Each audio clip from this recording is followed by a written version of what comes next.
Welcome into the CHGO Blackhawks postgame podcast presented by DraftKings Sportsbook, America's top-rated sportsbook. Download the app and use the promo code CHGO when you sign up. We love our friends at DraftKings, and we love you for joining us here live on the old YouTube channel. Make sure you smash that like button. Make sure you are subscribed to the channel as well. If you're listening to the podcast, we appreciate that as well. Make sure you're subscribed or following us or whatever your favorite app tells you to do. We greatly appreciate it. And since it's the holiday season of giving, a 5-star review would be very meaningful because a 4-star review is basically a 0-star review. So please leave a 5-star review, even if we're not perfect every single day. We appreciate you joining us. Hawks lose 4-2 to the Nashville Predators, and Mario, this is another one of those games. The Hawks played really hard. They were in it. They had some good chances. They couldn't convert, and the more talented team won. Yada, yada, yada. Same story every single effing game. I agree mostly. I will say, though, tonight is a night where if you are feeling frustrated as a Blackhawks fan from this game, justifiably so, because there were so many opportunities for this team to win this game, to score, and it's just, we talk about it constantly, the gap in talent that this team has compared to the majority of the NHL.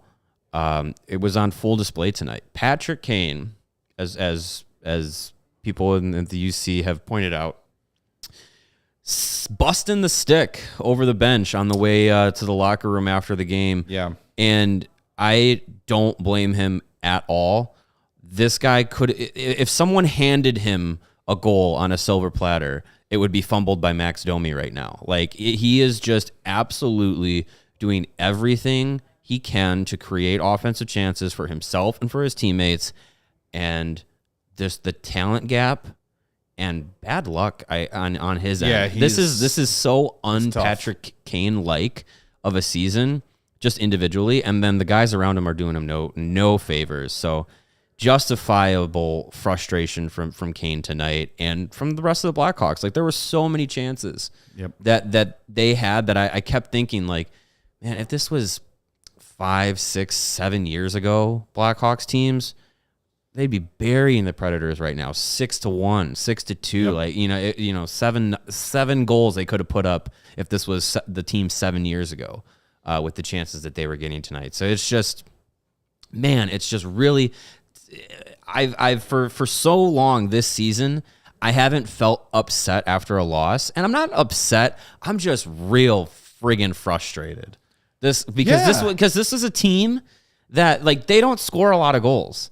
And even though the Blackhawks yet again gave up the first goal of the game, they had the opportunity to come back, and they took advantage of it. Yep. And then farted away 5 seconds before the end of the second period. Well, and those are crushing in normal situations. And, the three of us were at the game sort of saying, just get out of this period with a lead. Just get out of this period with the lead.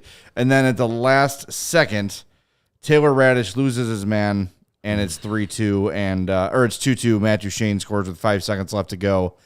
And then the Hawks come out to start the third. And this is the part of the game, Mario, that pissed me off. Because, look, it's not a good team, but it's also not a young team. This is a team full of veteran leaders, of veteran players, guys who have been around the league for a long time. Yeah, you've got Ian Mitchell out there. You've got Isaac Phillips, Kurashev, Entwistle. There's some young guys on this team, but for the most part, it's a veteran team. To come out in the third as flat as they did, they for the first 4 or 5 minutes of the period, they were on their heels. Nashville was all over them. And yes, I understand that this team is fragile. I get it. But at some point, you got to say, you know what? F this. We gave up a goal with 5 seconds left in the period. Let's rally around that. Let's pick up Peter Mrazek, who was actually pretty decent in this game in comparison to some of his others. Let's pick each other up and do something about this and make a difference. And they came out flat to start the third. Look, I know we talk about it all the time. They're not robots. They are feeling the pressure. They're feeling the stress. They're feeling the frustration of how they're playing. But you also can help yourself a little bit by, look, Luke Richardson says it all the time. keep it simple, right? You don't have to come out and try to blitz and score right away. Just the first few minutes, get control of the period, get control of the game.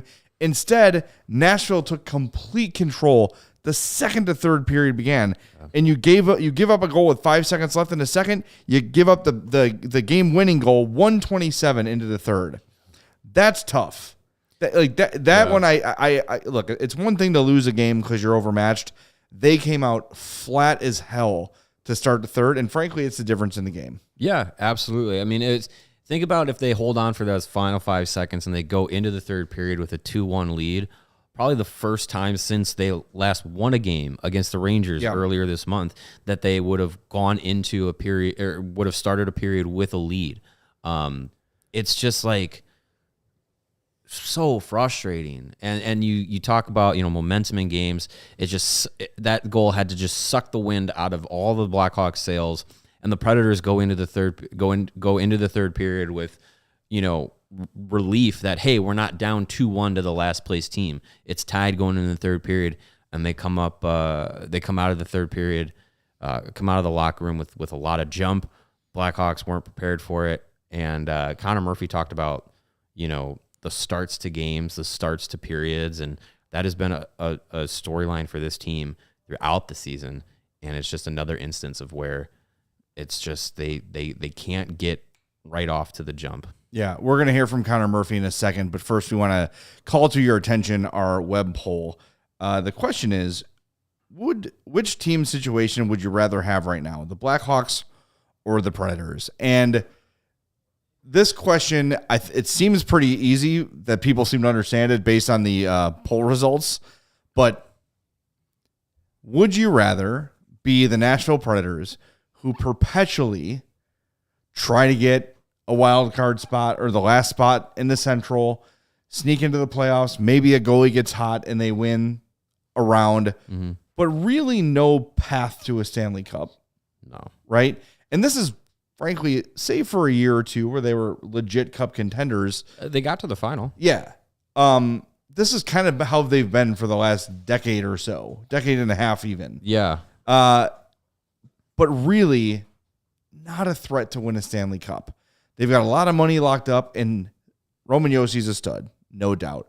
But like the Matt Duchene's, the Ryan Johanssons, like those type of guys who are good, not great, not going to get you into the Stanley Cup final. Would you rather be like that and just be average for eternity, or would you rather suffer 2, 3, potentially 4 years of what we're seeing now, hoping that, the outcome is another legit chance at least one more Stanley Cup in this next generation of hockey? I don't think there's much of a question about it. Yeah. Yes, it's easier to stomach on a night-to-night basis what Nashville is doing, but you're really never going to. The way they're built, the way they're designed, the way they go about building their organization, there's no way they're going to win a Stanley Cup. There's just no path to it for them. Yeah, they have pushed all their chips onto the table to say we want to be average. Like they've locked up use this term, I guess, loosely a little bit, but they haven't locked up a superstar offensive player to a long-term deal. Their long-term guys that they have invested in are an aging Matt Duchene, Ryan Johansson, Philip Forsberg. Like those are all fine players. Those can't be your number one guys up front. Roman Josi, Norris winner, one of the best defensemen in the league, of course. If he's your best offensive option, he's not Cale Makar. No, offensively, so he's not going to be able to slog the team offensively. So the Predators are doing what the Blackhawks probably would have been doing the last couple of years if the previous GM was allowed to continue doing his job. They would have kept making moves and making investments in just being good enough to hang around. Maybe you get a couple home playoff games, get a couple playoff gate revenues there, but you're not going to be able to do anything substantial. And I think with the Predators, David Poile has been the GM since the team started. Where is the pressure on him to do anything. See, where is the pressure on him to develop superstar prospects? Like the best guys that Nashville has drafted and developed, Pekka Rinne retired, Shea Weber retired, Ryan Suter on his last leg. I think that's it. I literally think that's it. UC Saros is good. So you got good defensemen, good goaltenders. Three of the four of them that I can think of off the top of my head their careers are over. Yeah. So what do you have to show for it? Where Nashville as a hockey market, I don't see the pressure on the organization to be better. See, that's the trap of, and I know, like, I'm not being critical of the fact that Nashville got a team. They're supported. Their building is full. I think Nashville has about 35,000 hockey fans living in it, right? And that's it. And there is no pressure. Versus if they were to, put another team in, like, let's say Hamilton, Ontario, or somewhere where people Quebec. Quebec. If people care about hockey, there's going to be that pressure. But Nashville's like, we're just happy to have a team that can be kind of fun, and we'll go there and have a good time. And when the game's over, whatever, we're going to go down to Broadway and have a great time. And like, it's just something to do. Nashville as a city is great. Oh, no doubt. As a hockey market, it's like you have a party city that has a hockey team. Woo. Yeah. And look, there are really great Nashville Predators fans. Yeah, there's diehard fans, absolutely. But there's not going to be, first of all, there's not going to be media pressure on them to do anything because truly no one really cares.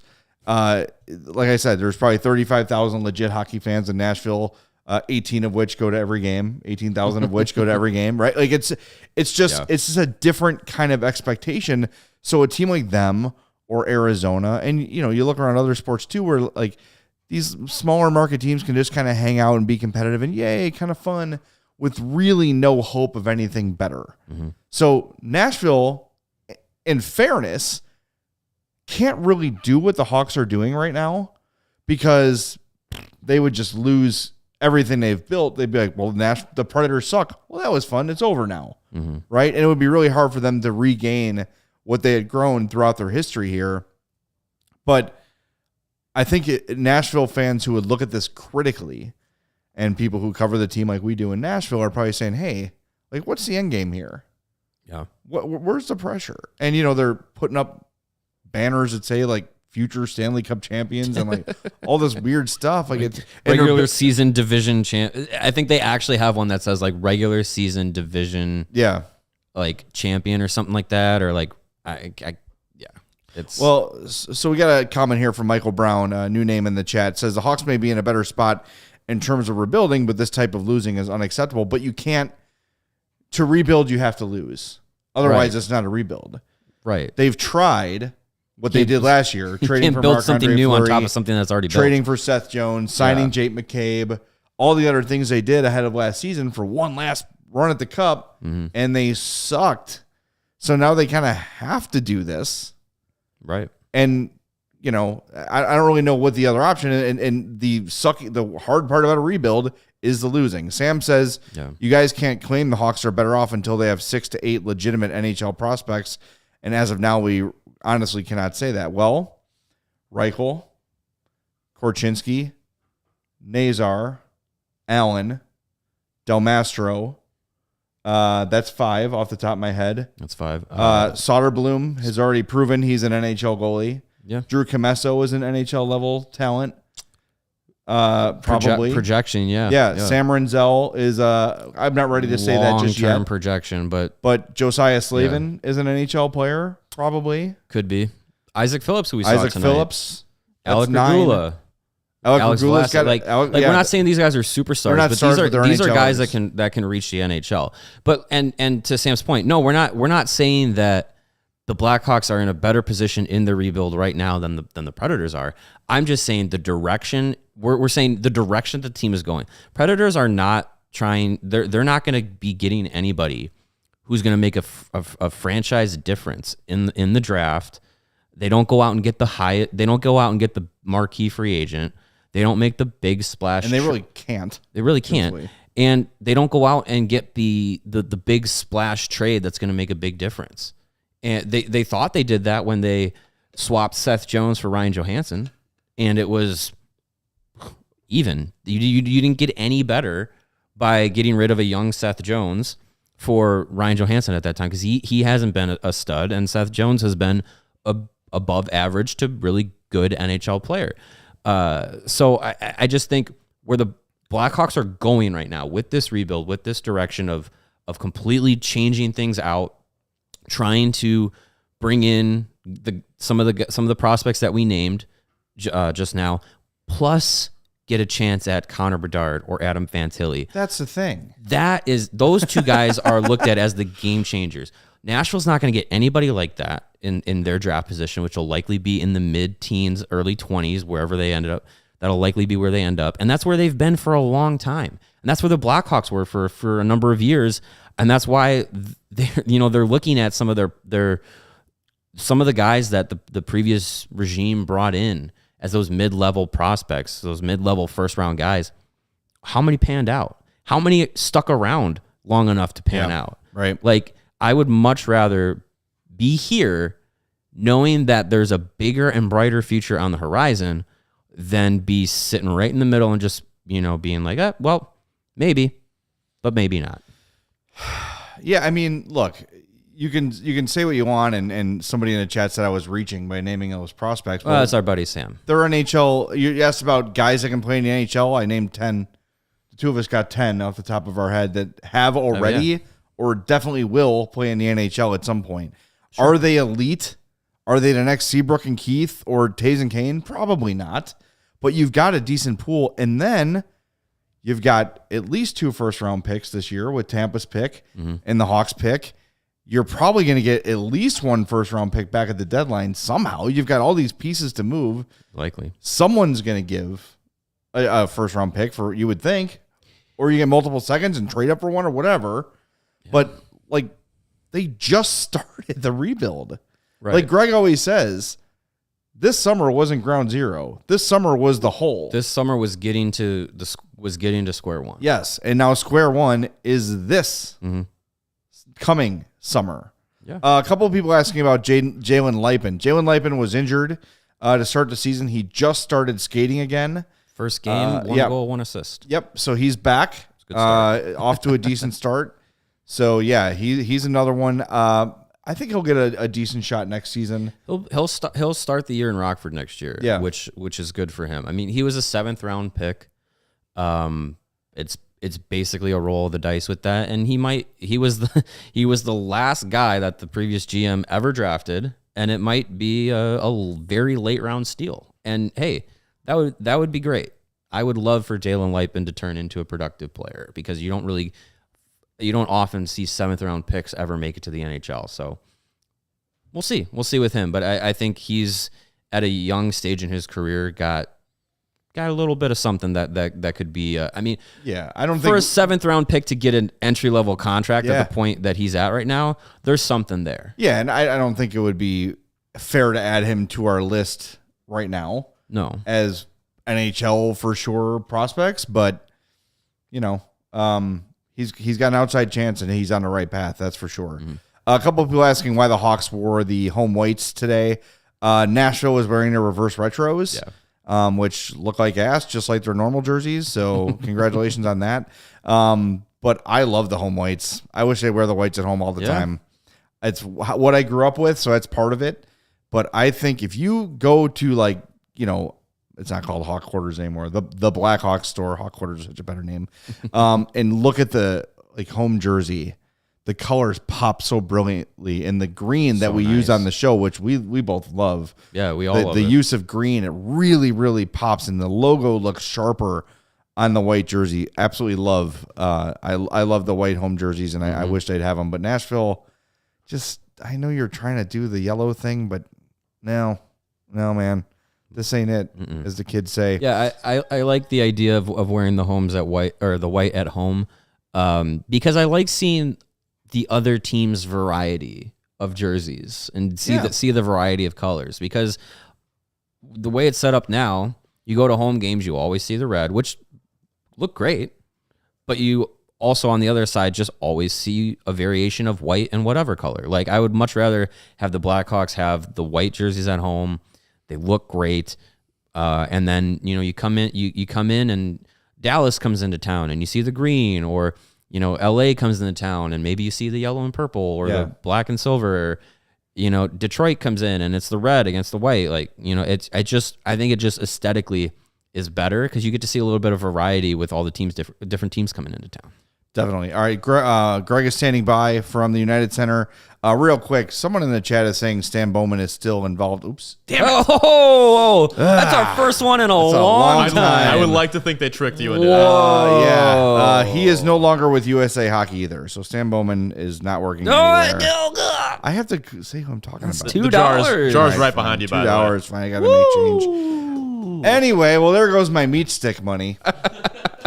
Green Ridge Farm is a Chicago local meat and cheese company, and they've got the best damn deli meats and meat sticks you can buy in the damn world. I promise you, it has become our go-to for lunch meat, but what they really want you to know about are those meat sticks. They are fantastic. They come in chicken, black forest beef, and flavors like jalapeno cheddar and a spicy chili. The spicy chili is my absolute favorite. 16 grams of protein per stick. If you haven't tried them, you don't know what you're missing, and here's a really easy way to try them. Go to greenridgefarm.com, add any 3 meat products to your cart and a package of those meat sticks, and the meat sticks will be free by using the code CHGO at checkout. Go get yourself some free meat sticks. They are delicious because they're made from recipes generations in the making. They're all natural, they're fresh, they're flavorful, and just perfect for snack time. I get mine at Pete's or Costco, but you can find them in a refrigerated section at Sam's Club as well. Or your Chicagoland grocery store. Check them out, those meat sticks from Green Ridge Farm. Again, greenridgefarm.com. Add any 3 meat products to your cart and the meat sticks. Use the code CHGO and the meat sticks will be free. Green Ridge Farm, simply natural meat. And while you're enjoying those meat sticks, maybe it's as a pregame meal as you head out to the United Center to watch the Blackhawks with your tickets purchased through Game Time, the hottest new ticketing site that makes it easier than ever to score the best deals on tickets to sporting events, concerts, and any show that you would ever want to go see. You ever dreamed of sitting in a seat you never thought you could, like the 50-yard line out at Soldier Field or courtside at the UC, behind home plate? Wherever you enjoy your baseball, it's now possible with the Game Time app. The biggest last-minute price drops can be found on seats you thought you could never buy. You're not going to find any better deals on Blackhawks tickets this season, and trust me, those prices are going down. You want to brave the Blizz-pocalypse that's coming or not coming? Maybe. Could be terrible, could be not. If you want to brave that to go watch the Blackhawks play the Blue Jackets, hey, my hat's off to you. $10. $10 gets you a seat in the building through Game Time. That is worth risking. That's worth hooking up the sled dogs and heading down to the UC to see the Blackhawks and the Blue Jackets fight over Connor Bedard. If you love CHGO, then you're going to love Game Time. The best way to support us is by buying your tickets through the link in the show description and join over 15 million people who have downloaded the Game Time app and score the best seats to all your favorite events. All right, let's go out to the United Center and bring in our buddy Greg Boysen, who was just down there for Luke Richardson's post-game press conference. Greg, how are you, my friend? I think Greg is muted. Greg is muted? Yeah. I'll fix you up in a second here. We should hear you now. All right. There we go. Yep. All right. Hey, where's my $2? Nice one, Jay. Yeah. Here's your $2. Dirty work. Best movie ever. $2. Yeah. Well, welcome to Groundhog Day, the Blackhawks podcast post-game show that keeps repeating itself over and over and over again. But hey, tonight was different. The Blackhawks led for like 3.5 minutes. They had a lead, and then they didn't. Hey, we'll take it. Yeah. What was the who spoke post-game? Connor Murphy and Isaac Phillips. Connor. I think we lost Greg. Oh boy. Yeah, he froze. There we go. You're back. Go ahead. All right, let's disconnect with Greg and we'll reestablish with him. Reestablish it. in a second. So Murphy and Phillips talking post game. I'm just interested to see if the frustration of Patrick Kane translated to the frustration of the whole team. I would imagine so. Yeah. But just to see how they're handling it, because a lot of people talk about this Blackhawks team and say, they don't care. They don't care. They're just losing. They don't care. If they come out of this game snapping sticks and showing some frustration, it's because they care. It's because they're professional athletes. Like, yeah, you can say, they're making 6 figures, 7 figures, they're just cashing checks. But they want to win. They don't become professional athletes just to go out there be on the worst team in the league and think it's okay. Like, they want to go out there and win. So I'm interested to see how that translates. If you honestly think they're not trying, you're honestly not watching.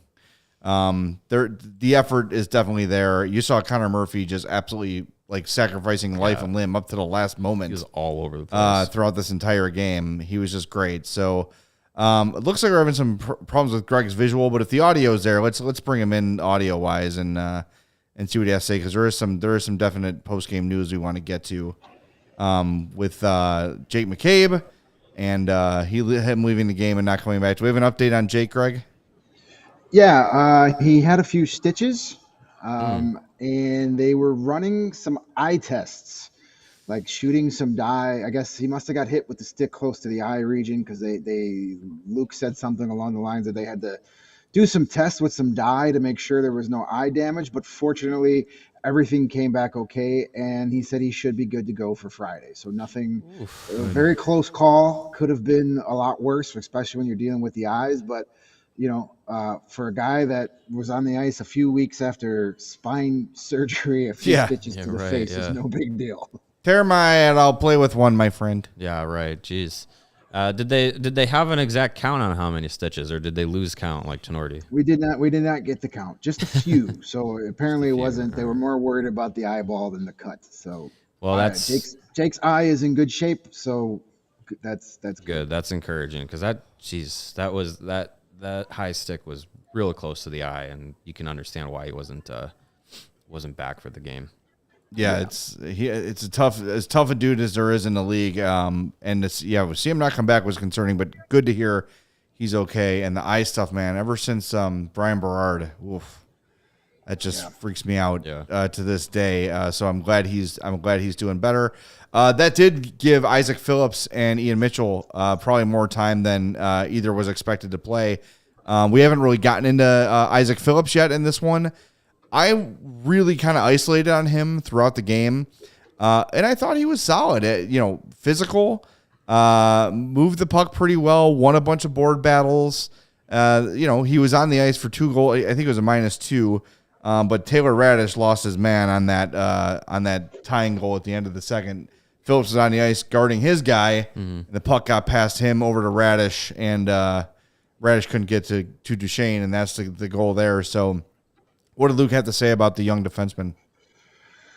He liked the effort from both guys. We had to talk to Isaac briefly after the game, and he said that, getting the extra time with only 5 guys was actually helpful. The more you play, the more you're into the game, and so he was appreciative of that. He said he felt more comfortable out there this time around than he did during his brief 4 games here a season ago. So, he's a confident kid, and he said that a lot, and I wrote about that on allchgo.com yesterday.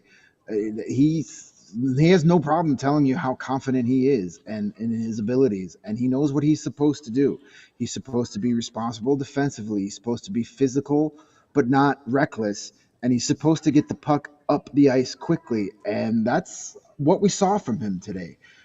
He played a pretty simple game, and when Jared Tenorti goes out of your lineup, you need another physical presence. And I don't think there's anybody quite in the organization that does what Jared Tenorti does, but the closest to that is Isaac Phillips.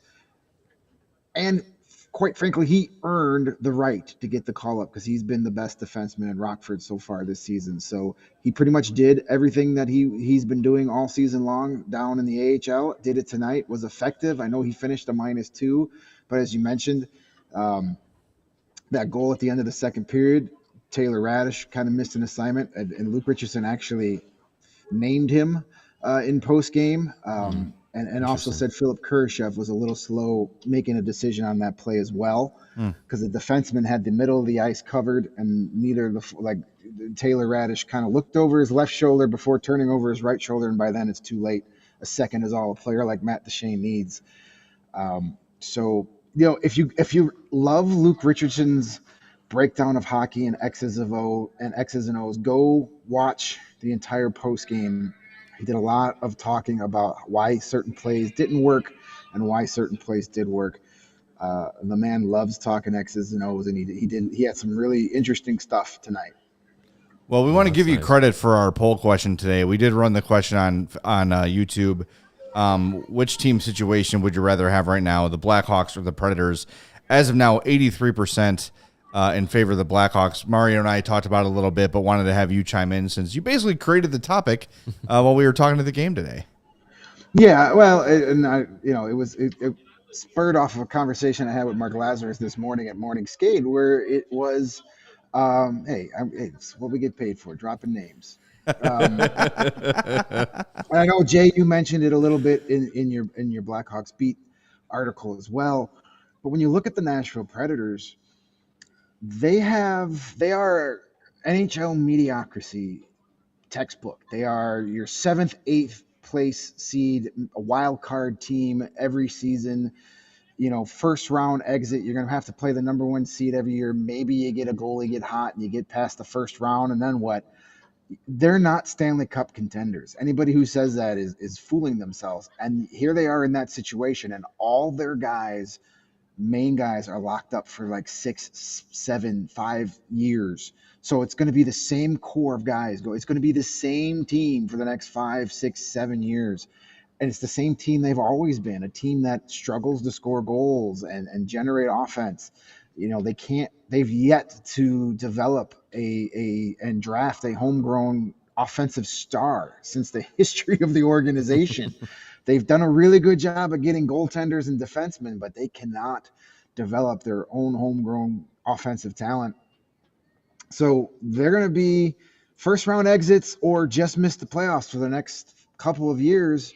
What does that get you? Nothing. At least with the Hawks right now, I'd rather be in their situation where they have addressed the fact that, hey, we need to do something, and they have a plan. Will it work? We don't know, but it's a plan. Whereas the Predators seem to have almost the old Bill Wirtz mentality. Get us one round of playoff gates, and I'm satisfied. It's kind of, but again, there is zero pressure to do anything in Nashville. Nobody's rioting because the Predators aren't getting the top free agent. There's no pressure to do exactly what they're doing. Field a competitive hockey team, maybe win a playoff series once every 3 years. That's all they have to do down there. Yeah, there are a few people in the chat who disagree with us. 17%. Scott is among them, just sort of saying that there's no chance they're ever going to come out of this. They don't have the prospects for it. But here's my question to those that disagree with us. What's the alternative? What would you like to see the Blackhawks do instead of what they're doing now? Because you had Alex DeBrincat last year. You had Dylan Strome last year. You had Dominic Kubalik last year. Kirby Doc last year. And better goaltending. Right. What did it get you? It got you exactly where they're at now, except a lower draft pick. Mm-hmm. It's just, well, they didn't even have they didn't have one, right? Right, but they so what I'm saying though is if it was this year's team, last year's team this year, they'd pick maybe 7, 8, 9 somewhere in that. I think it was 9, right? Where they would have picked last year. Yeah, they would have been 6th, I think it was. 6th, I think it might have been. Yeah, still. But if you look, even because that pick went to Columbus. Yeah, correct. Yeah. Right. Thank you. Even if you look at this year's draft, which is, in the opinion of a lot of people, historically loaded, 6 is not going to get you a guy that's going to change your franchise. 1 will, 2 will, 3 could potentially. Right, if you've got the guts to draft Michkov, if you're willing to take that gamble that he ever comes to the U.S., or if Leo Carlsson becomes that guy, maybe. But if you're just going to keep doing what the Hawks have been doing since 2016, quite frankly, you're just going to be the Nashville Predators every year. Right. And what does that accomplish? There is no righteous rage, just saying it right now. There is absolutely no alternative. This is 100% the only way to go about it is to tear it down. That's it. It's painful. It sucks, but it's what a rebuild is. Look, we've seen it work in other sports in town. The Cubs did it, and it happened pretty quick. It took, and it took some lean years. Yeah. How did the Blackhawks get their Stanley Cup championship window? Through the draft. By getting a number 1 overall and a number 3 overall pick. And a 3 in back-to-back years. Yeah. Well, and you had to develop some prospects. Right. Yeah. Like you had to take some guys that were in the, rounds that don't exist anymore in the 8th and 9th round picks and turn them into NHL players. And that doesn't happen Patrick overnight. Kane, Jonathan Taves, Keith, Seabrook, Nicholas Jarmuson, Corey Crawford, Christopher, not Risty, but like those were all homegrown guys drafted. And you had Bolin, all drafted and developed, and then they got good, and all that stopped, and that's what they're trying to get back to. And you could say whoever it was that said they don't have any prospects. It's year 1, you dummy. Give it some time, all right? Get them. Yeah. Just the trash them. Log off. And go watch some football. You're dope. I don't care. I'm tired. Well, of nonsense. like if you're paying attention to what's going on, you understand, or you are just intentionally not understing. It's very clear what's happening here. You just want to troll a internet post-game show because you don't have any hobbies. Like seriously, just because you're negative doesn't mean you're right. They had 3 first-round picks last year. They're going to have at least 4 over the next 2 years. 7 first-round picks at least in 3 seasons. At a minimum. That's how you get prospects. Pay attention or shut it. I love it. That's great. Nice. And let's keep in mind Greg too, the Hammer Boysen to get Andrew Ladd, the Blackhawks traded my beloved Tuomo Ruutu, who was a high first-round pick who didn't quite pan out here due to injury more than anything. But that was another guy they were able to flip for an asset because they had sucked so badly that they were picking in the draft year after year in decent spots. That's it. And you had to make some smart decisions in trades and free agency.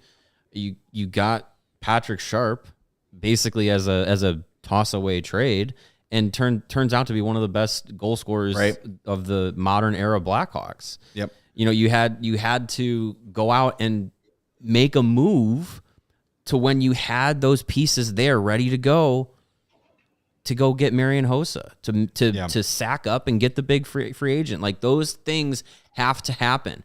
And to be players in free agency, to be players in the trade market, you have to have the foundation built. And this is where the Blackhawks are starting now. Like we mentioned earlier, and to the point that Greg made. This summer was getting to the ground floor so we could start building the foundation. And that's what we're doing this year. That's what the Blackhawks are doing this year. They're bad. This NHL team for the Blackhawks this season is not the foundation. There's almost nothing from this team that's going to be left behind when this team is ready to compete again. So maybe Seth Jones. And that's only because who's going to take that contract? Ottawa. Yeah, apparently. Ottawa wants him. And here's the thing: you got to get your own homegrown talent to start attracting those big time free agents. I mean, Marian Hossa came here because he saw the Blackhawks and he saw Taves and Kane and all those guys are like, I want to play there.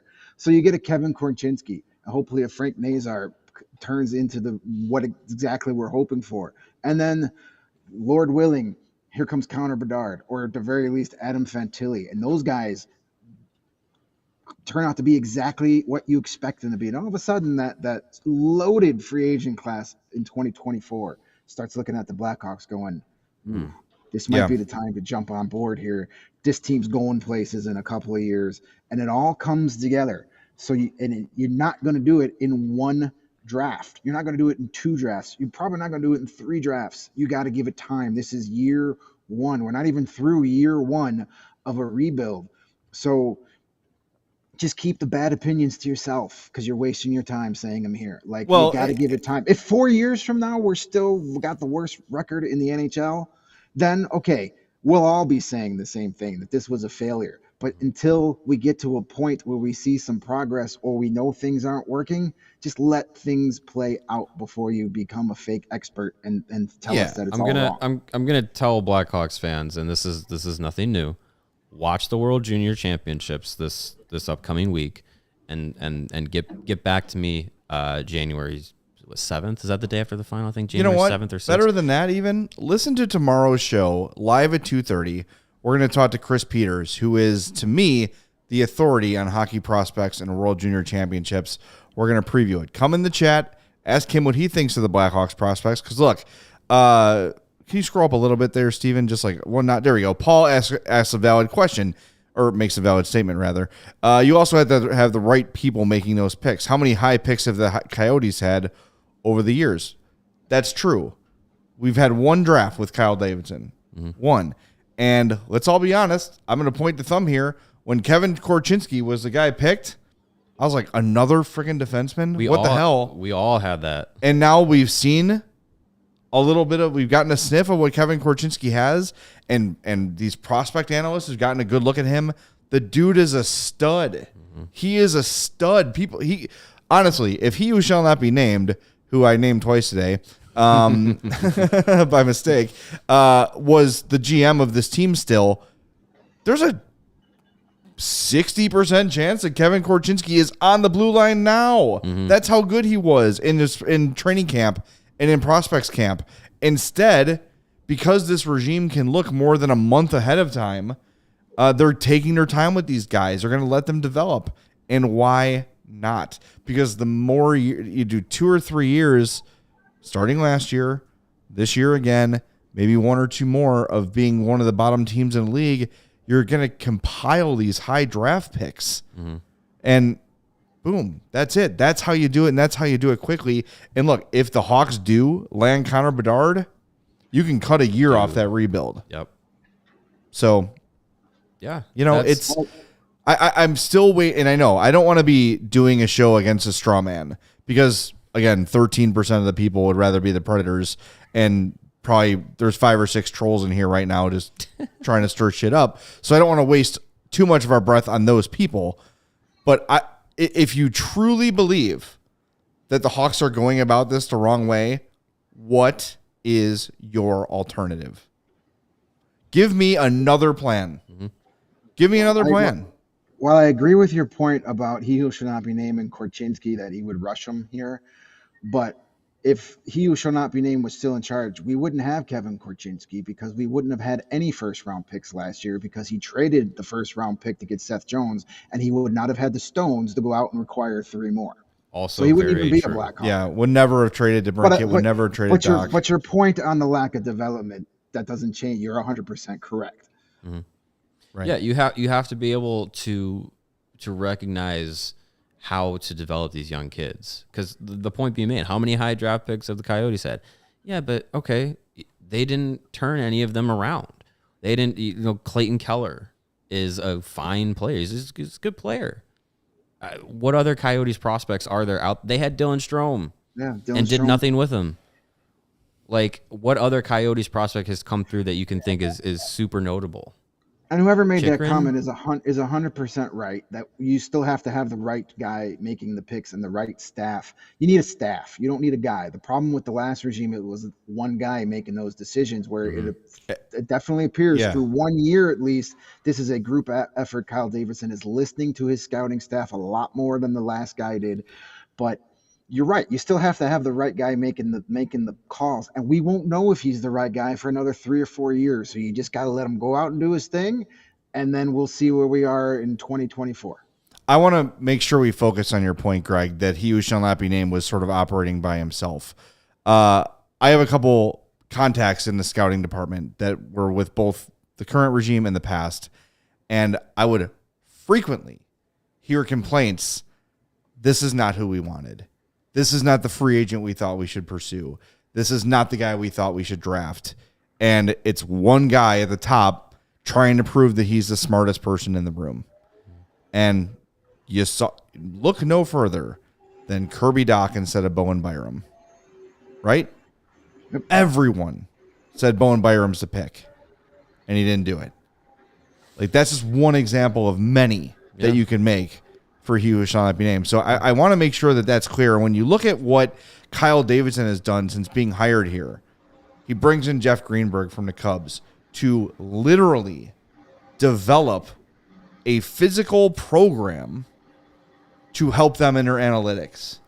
A proprietary, built from the ground floor system of analytics for themselves. And a streamlined communication system throughout the organization. Yes. So everybody is on the same page. He brings in Norm McIver, brings him back after falling out of favor with he who shall not be named because they disagreed. So guess what? You're out if you disagree, right? Norm McIver's back, bringing a guy with experience to guide Davidson through the minutia of being a GM, helping him with player decisions, helping him with some of the things that you don't know as a young GM. You've got Mark Eaton developing players, Megan Hunter developing players, Brian Campbell is a guy who knows what it means to be a Blackhawk if that's important to you. He's there. You bring in Kevin Dean, an experienced assistant. Derek Plant is an experienced assistant. It just goes on and on. They have hired so many people. You've got Kendall Coyne-Schofield out there helping guys develop. And we talked to Ryder Ralston after the Notre Dame-Michigan game, and all he could do was rave about the level of contact he's gotten from the Blackhawks developmental staff in comparison to which team that drafted him? The Colorado Avalanche. He said it was night and day better in favor of the Blackhawks versus the Avalanche in terms of their development and communication with their prospects.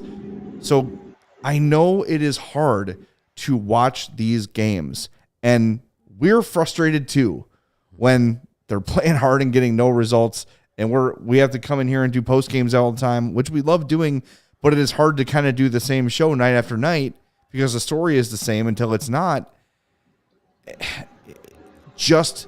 It requires patience, and until, again, if someone has a better solution, please let us know what it is, because I don't think there is one. Right. There's simply no way out other than what they're doing right now. You're not going to go and buy your way out of this position. You're not going to go out there. This isn't baseball. You're not going to be able to go out and get all the free agents that you want to try and build a better team. You're not going to be able to trade your way out of this situation because you don't have the prospect system to just toss away prospects to get top-end guys. And with the NHL as a whole, the salary cap situation punishes you for being a good team. So it's cyclical. The Blackhawks were really good for a really long time, and then they had to bottom out because just the way the NHL works, with their hard cap, it eventually punishes you for being too good because you can't then get your own good young players in and pay them properly. And you have to make tough decisions on who to keep, who to ship out. And sometimes those decisions go horribly wrong, as they did for the Blackhawks, shipping out guys like Philip Deneau and Teuvo Teravainen. So all the teams that have success now, it's very rare to see teams like the Blackhawks, like the Bruins, like the Penguins, have in the hard salary cap era extended windows of contention. So eventually, each team, the Tampa Bay Lightning, will likely eventually be in a position like this where it's like, crap, our prospect system sucks. Steven Stamkos is retired. Nikita Kucherov is gone. Like, their good players are going to eventually age out, and unless they're very savvy, they're also going to have to come to a crossroads where it's like, do we want to keep shooting for the middle, or do we have to start over again? So this Blackhawks team is now at that position where they have to start over again, and it's going to take some time. So yeah, patience is a virtue, and I just hope that there is a light at the end of this tunnel, because I don't want to be tricking myself into believing that everything is going to be fine. They're going to be better, right? Like, it's this. I fully believe, like, once Taves and Kane are gone, if they are, who knows, this will be the worst of the years. Just because there's just nobody because even if their record is worse next year, you're at least going to have some guys that you can see as part of the future. Yeah. Like Reichel will be here. You know, maybe Phillips is full time. You get Bedard. Right. Like, here. Whoever. There's because for me, the hardest thing about this season is, they're losing, and there's really no one to, like, hey, Like, look, if Lucas Reichel was on this team all season, we'd probably have like the nightly Reichel report. The Reichel report. And we would really focus on what Lucas Reichel did. But until that happens, we don't have it. All right, Greg, we've kept you a long time. Let's get to our 4 stars of the game. Tonight. Yeah, seriously.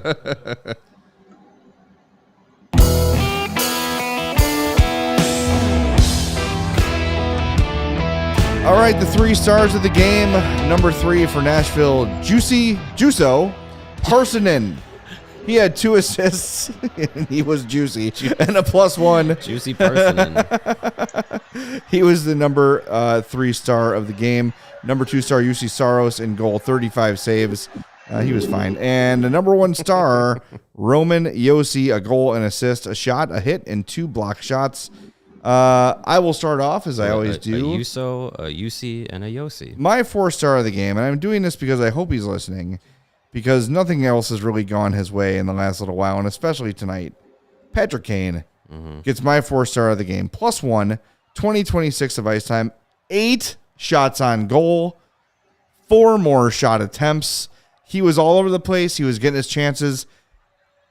I'm feeling the frustration.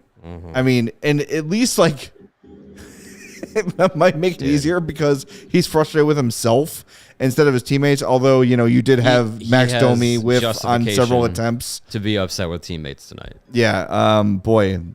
Max Domi whiffs on a one-timer, and then a minute later, from like almost the same exact spot, Andreas Athanasiou breaks a stick attempting a one-timer. Alex DeBrincat and Artemi Panarin, they are not. That's for damn sure. Yeah, if this was last season when Alex DeBrincat, Patrick Kane has 2 primary assists tonight, but instead, nothing. Yeah. That's rough. Yep. Duff man. He deserves better. Max Duffy. Max man. Duffy. Yeah. I am going to go with my guy, Isaac Phillips. We talked about him earlier. He had a very solid game for his NHL debut this season. 2 shots on goal, tied with Connor Murphy for the most hits in 5. So that pairing had 10 hits on the night, and also had a takeaway as well, and played just under 18 minutes and had 2 minutes on the penalty kill tonight too. So he was called into a bigger role when Jake McCabe left, and he played well. You know, some people might look at the stats and say he was a -2, but as we talked about the Duchesne goal, that really wasn't his fault. You know, it was a blown assignment by the forwards. He was in the right spot doing what he was supposed to do. So a solid game for Isaac Phillips. I really don't see why, you know, even when Tenorti comes back, we have no idea when that is. I mean, the guy had face surgery a couple of days ago, so it's probably not going to be a while. If you got even wires for a in guy your like face, that. But there's no reason, if Phillips keeps playing well and progresses and gives you exactly what you're looking for, I'd love to see this a permanent move, that he stays up here and keeps playing. But we'll see what happens. But a great first game and a good foundation for Isaac Phillips.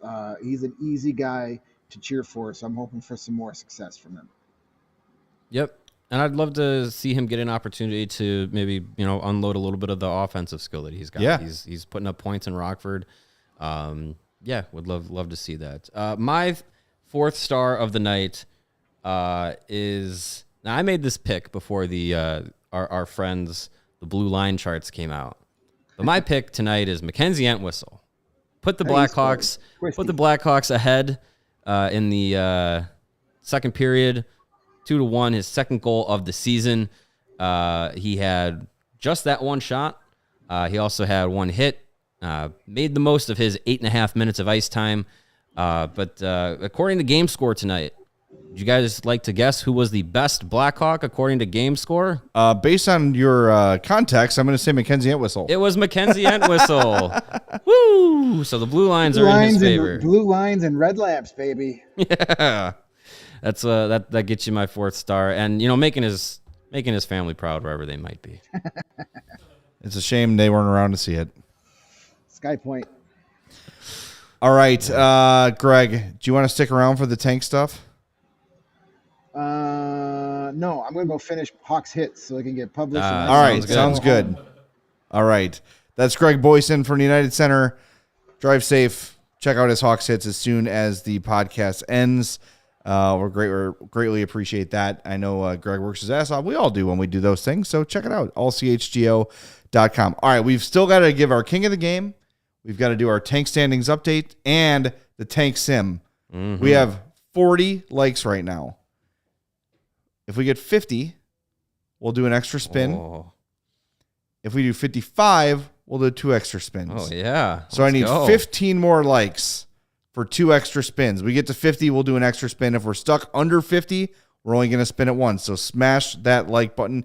If we get to 60, 3 spins. Let's go. Let's do it. The more spins, the better. In the meantime, as I stall to remember what I have to do. Hey, guess what? Person who just disliked us, that counts. We'll count that. Any thumbs, any direction. No, we are not counting thumbs down. Ass hats. Stick that. If you don't like it, just go away. It's fine. No, Jay, this is the internet. You have to comment on everything you like. Thanks for letting us know you don't like us. Get pumped. Hey, you know what I like? Shady Rays. Now the sun will come out again someday, eventually, supposedly. But this week you're going to need it for the snow blindness. Absolutely. Because we're going to have some snow. It could be 75 feet, could be 3 inches, somewhere in there. You're going to need those Shady Rays snow goggles. Yeah. Go get yourself some Shady Rays. They never understood why sunglasses were so expensive. And they are like ridiculously expensive. Mm-hmm. So they set out to change it. You don't have to break the bank for quality sunglasses this winter because our friends at Shady Rays have you covered. Greg wears the Shady Rays all the time. At night. And I finally got like my hand on them when we got our Shady Rays delivered here. They are like the highest quality sunglasses I've ever owned. Honestly, they're very great. Nice. They're premium, polarized shades. And they have world-class optical clarity, substantial durability, and styles catered to everyone and every lifestyle. If you're a skier, they got the ski goggles on there. It's not just sunglasses. Check them out, shadyrays.com. The best part about Shady Rays, they have the most insane protection program in all of eyewear.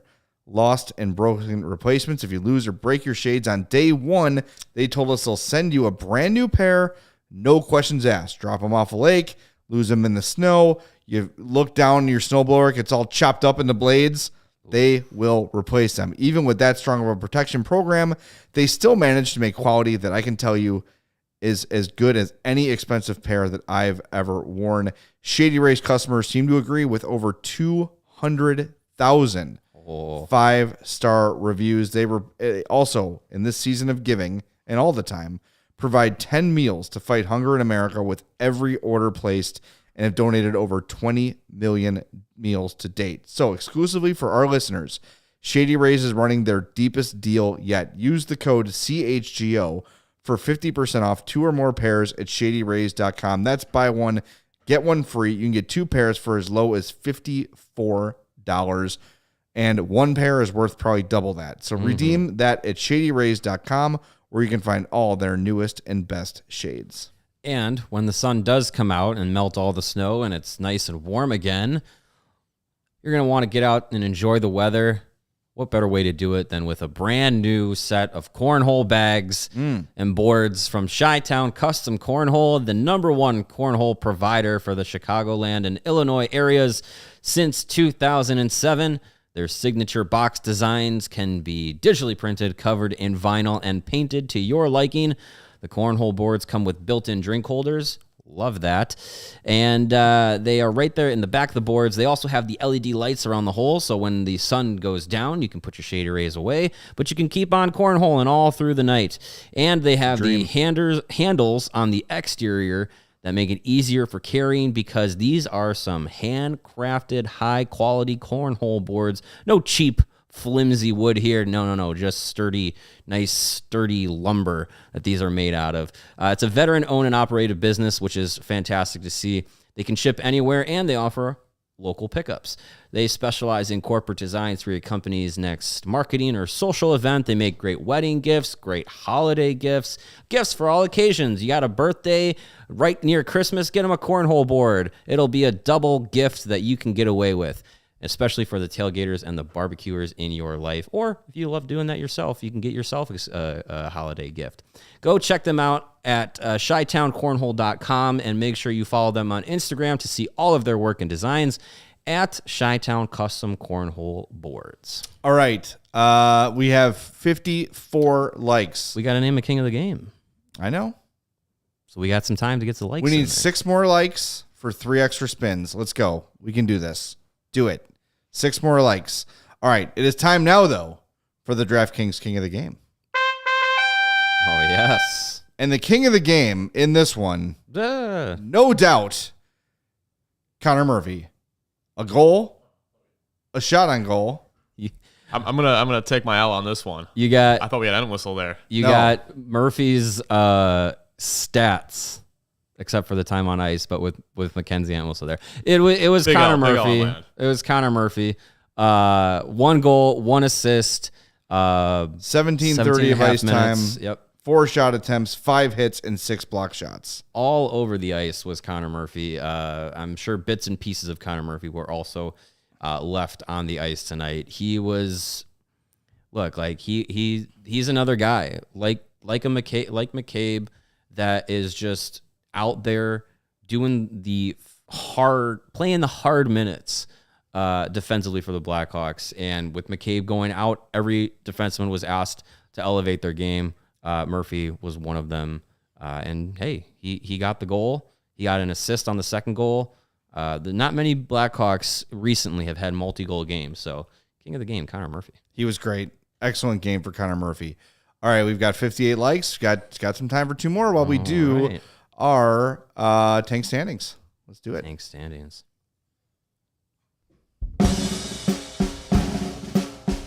See, the Ducks were in yeah, we got a couple games going on now that I'll update you on real quick. I'm just going to hit refresh. The Golden Knights and Coyotes are tied at 1 with 12:09 left in the third. The Wild lead the Ducks 2-1 with 12:19 left in the third. So those are two to keep an eye on.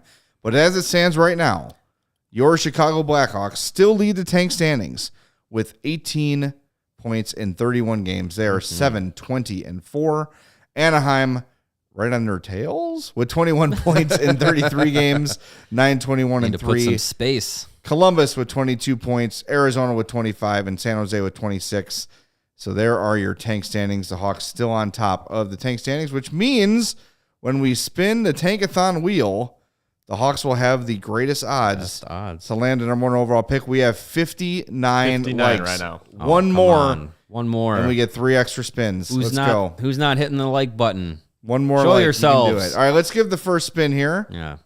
And we gotta, before we do that, if we land number 1 here, do we just stop? Well, we have the extra spins in our back pocket. Might as well use it. All right, let's spin it. Let's see. Here's the first one. Here we go. The wheel is spinning. Ooh, Columbus gets the number 1 pick in our first spin. San Jose second, and the Blackhawks third. That's not great. It's not terrible, but it's not what we wanted. 62 We're likes. at 62 likes. All right, so we have 3 extra spins. So here's our first of our All right, extra let's reset it, and then we will spin it again. Come on now. Got to get 1. Jesus. Columbus number 1, St. Louis number 2. I swear to God, Tankathon is based in St. Louis. And the Hawks at this rate, number they might 3. be based in Columbus. What the Yeah, I mean, but the Blues moved up, 8 spots? 8 spots. I will stop being a hockey fan. All right. All right, 2 more. spins. Let's go. See. We got to Come get on. one here. Come on. Oh, man. San Jose, Columbus, I'm Chicago. We are seeing a theme here where the Hawks pick Peck third. My non-existent hat right now. Yeah, just throw your beard at it. All right, one more. Can we just count the reset button as a spin? Come on. All right. All right. Chalk.